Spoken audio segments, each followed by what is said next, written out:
The Frog Prince by Jacob Grimm and Wilhelm Grimm.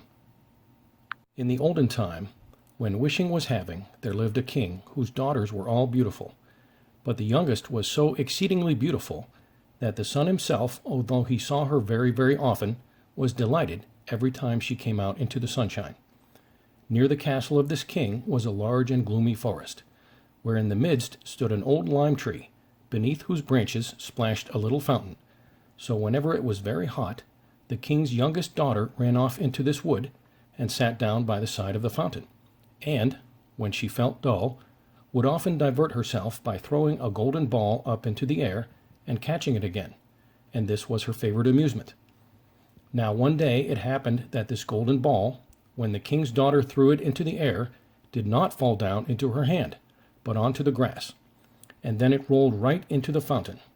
The king's daughter followed the ball with her eyes, but it disappeared beneath the water, which was so deep that she could not see the bottom. Then she began to lament and cry more loudly and more loudly, and, as she cried, a voice called out, "Why weepest thou, O king's daughter? Thy tears would melt even a stone to pity." She looked around to the spot whence the voice came, and saw a frog stretching his thick, ugly head out of the water. "Ah, you old water paddler," she said, "was it you that spoke? I am weeping for my golden ball, which bounced away from me into the water." "Be quiet, and do not cry," replied the frog. "I can give thee good assistance. But what wilt thou give me if I succeed in fetching thy plaything up again?" "What would you like, dear frog?" said she.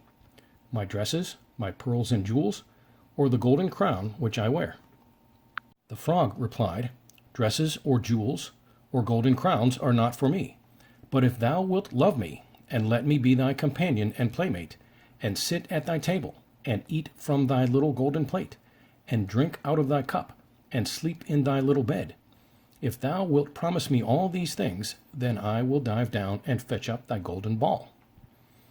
"Oh, I will promise you all," said she, "if you will only get me my golden ball."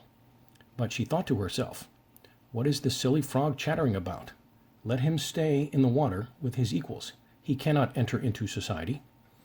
Then the frog, as soon as he had received her promise, drew his head under the water and dived down. Presently he swam up again with the golden ball in his mouth and threw it onto the grass. The king's daughter was full of joy when she again saw her beautiful plaything, and taking it up, she ran off immediately. "Stop, stop," cried the frog. "Take me with thee. I cannot run as thou canst." But this croaking was of no avail. Although it was loud enough, the king's daughter did not hear it, but, hastening home, soon forgot the poor frog, who was obliged to leap back into the fountain. The next day, when the king's daughter was sitting at table, with her father and all his courtiers, and was eating from her own little golden plate, something was heard coming up the marble stairs. Splish, splash, splish, splash. And when it arrived at the top, it knocked at the door, and a voice said, "Open the door, thou youngest daughter of the king." So she arose and went to see who it was that called her. But when she opened the door and caught sight of the frog, she shut it again very quickly with great passion, and sat down at the table, looking exceedingly pale. But the king perceived that her heart was beating violently, and asked her whether it were a giant who had come to fetch her away, who stood at the door. "Oh, no," answered she, "it is no giant, but an ugly frog." "What does the frog want with you?" said the king. "Oh, dear father, yesterday, when I was playing by the fountain, my golden ball fell into the water, and this frog fetched it up again because I cried so much. But first, I must tell you, he pressed me so much that I promised him he should be my companion. I never thought that he could come out of the water, but somehow he has managed to jump out, and now he wants to come in here." At that moment there was another knock, and the voice said, "King's daughter, youngest, open the door. Hast thou forgotten thy promises made? At the fountain so clear, 'neath the lime tree's shade. King's daughter, youngest, open the door." Then the king said, "What you have promised, that you must perform. Go and let him in." So the king's daughter went and opened the door, and the frog hopped in after her right up to her chair, and as soon as she was seated, he said, "Lift me up." But she hesitated so long that the king had to order her to obey. And as soon as the frog sat on the chair, he jumped onto the table and said, "Now push thy plate near me, that we may eat together." And she did so, but as everyone noticed, very unwillingly. The frog seemed to relish his dinner very much, but every bit that the king's daughter ate nearly choked her, till at last the frog said, "I have satisfied my hunger, and feel very tired. Wilt thou carry me upstairs now into thy chamber, and make thy bed ready that we may sleep together?"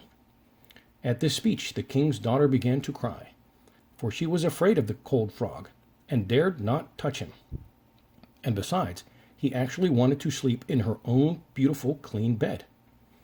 But her tears only made the king very angry, and he said, "He who helped you in the time of your trouble must not now be despised."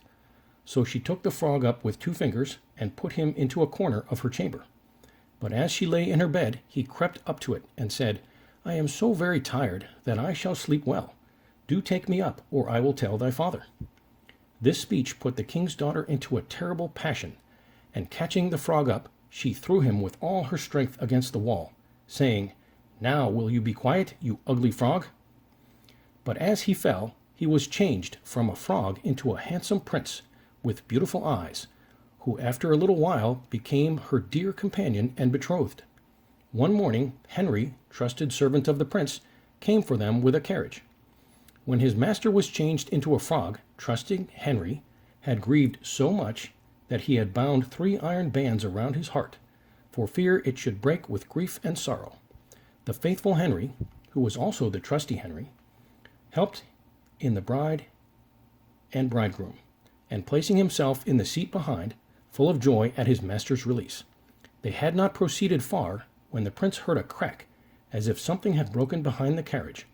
So he put his head out the window and asked trusty Henry what was broken, and faithful Henry answered, "It was not the carriage, my master, but an iron band which I bound around my heart when it was in such grief because you were changed into a frog."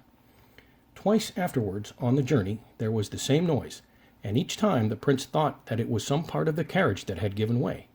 But it was only the breaking of the bands which bound the heart of trusty Henry, who was also the faithful Henry, and who was thenceforward free and happy. The end.